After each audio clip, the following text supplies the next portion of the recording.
Hey gamers, this is Lonegun. Today I just want to go over some flying tips for Battlefield Bad Company 2 with everybody, just because I've been noticing a lot of very bad pilots. One of the new maps that recently came out is Heavy Metal, and it's a big map, and each side has two helicopters. And I've been noticing just pilots that are just doing some really basic bad mistakes that are getting them killed, and they're not being very effective in the fight. So I thought I'd just share with you some of my flying tips, how I fly with each of the helicopters, and we'll just have fun with that today. All right, gamers, we're looking at the Russian counterpart to the U.S. Apache here, and again, this is your tank buster, your building demolisher. The pilot has access to the missiles, and the gunner in the front has control over this gun. So this is for taking care of obviously the tanks and buildings, and if you need to, your gunner, if he's a good shot, he's going to be taking care of any soldiers he sees, but more importantly, enemy helicopters. Now, before we get into this, I also wanted to highlight your loadout on your weapons here. Now, I'm over here. These are the vehicle. If you go to the far left, after you've been playing the game, you're going to have these unlocked. You're going to get, a sensor package. You have armor package, ammunition. This is R-load. This reduces the time that your ammunition reloads. Hardened warheads, smoke, targeting, and optical system. So I'm preferring to use the smoke. Now what I use that for is the fact that there are some really good engineers, so they're going to tracer if you're flying by, if you don't have a lot of speed, if you're in a slow helicopter, or if they're just a good shot, they're going to tracer you. They're going to get a lock on with whatever rocket they're using, and they're going to knock you out of the sky. Now you want to avoid that, so I use the smoke, and then when I hear that lock on tone, I right mouse click, and that's going to go ahead and drop some flares, and they're not going to be able to have target lock on me. In addition to doing that, you kind of want to take some evasive maneuvers. So I just wanted to bring that up. And again, let's hop in. And same flying skills apply to this helicopter as it does the Apache.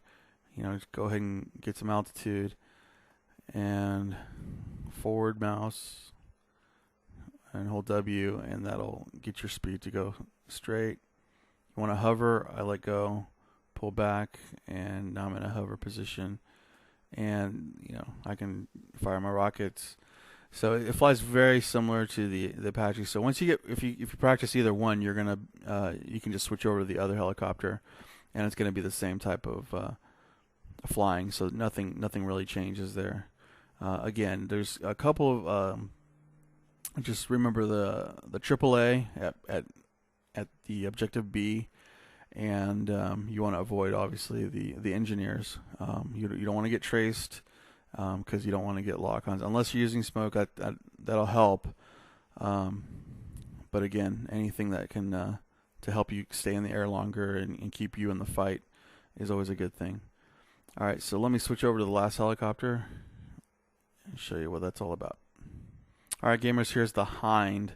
Now, in real life, this is a true tank busting helicopter. You can see some really awesome videos on YouTube where this helicopter is just blowing the heck out of stuff, tanks and cars and whatnot. But here in Battlefield Bad Company 2, it's a bus. So pilot, you have no rockets, but the gunner has control over this main gun here, and so it can handle infantry, and that's pretty much it. You're not going to be taking out any tanks or destroying buildings with this. Again, basic flying. One of the things that I should have probably prefaced is that you should get used to just some basic flying techniques. Again, hovering in midair in one position is something that you can practice, but isn't really practical in the game. You're going to want to keep moving. If you stay hovered for too long, that's where I notice pilots, when they're just hovering and maybe they're trying to knock out another helicopter, that's when they get in trouble, because they'll get traced by an engineer, and then taken out by Gustav or RPG. So you don't want to stay. It's a good flying skill, obviously. To stay in one position, and that comes in handy for if you're flying a helicopter and you want to cap a base. Hovering is good, but in general, it's you want to practice, flying around, landing. Obviously, although it's a good flying thing to do, you want to practice that because you're going to want to get repaired.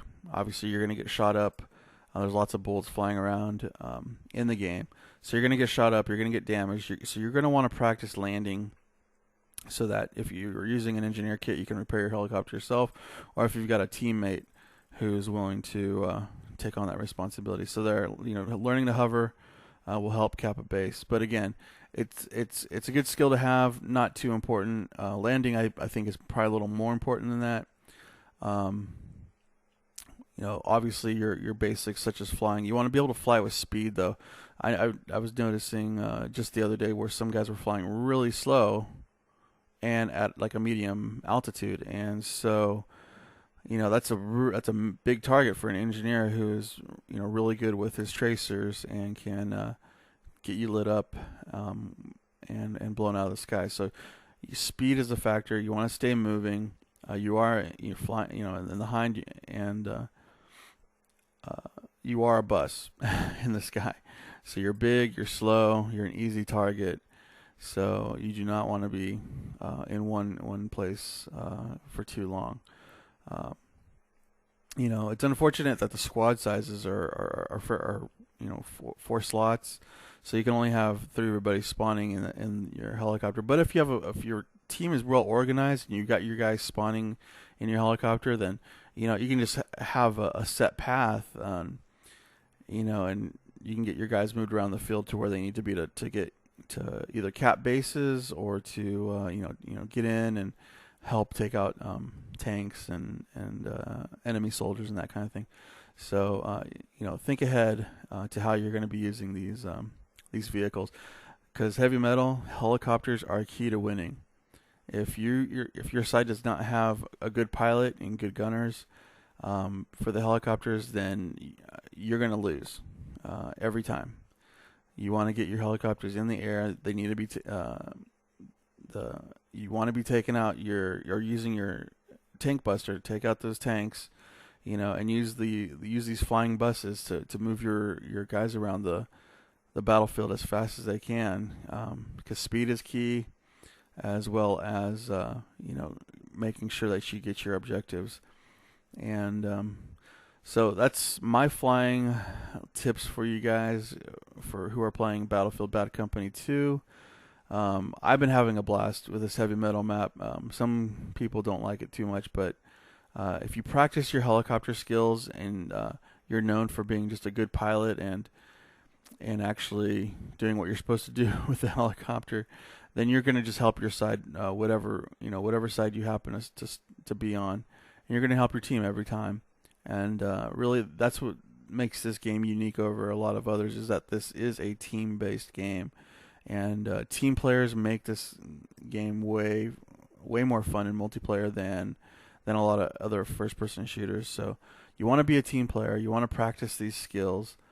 And I guarantee you're going to have a lot more fun. You're going to have a lot more success winning maps.